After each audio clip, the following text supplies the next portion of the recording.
এটা হচ্ছে পাগলদের শহর। এই পাগলদের শহরে সবকিছুই উল্টা নিয়মে চলে। বলিস কি? এই সাইনবোর্ডে লেখা আছে আজকের জন্য এই দোকানের সবকিছুর দামই অর্ধেক, কিন্তু এখানে তো সবকিছুই অর্ধেক করে বিক্রি করা হচ্ছে।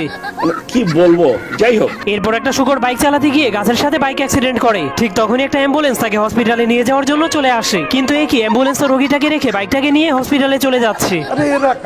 সারা জীবন দেখেছি মানুষেরা ঘোড়ার পিঠে বসে রেস করে, কিন্তু এখানে তো ঘোড়ারা মানুষের পিঠে বসে রেস করছে।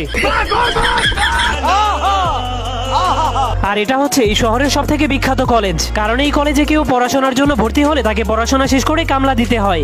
ये सब क्या देखना पड़ रहा है? अच्छा है मैं अंधा हूँ।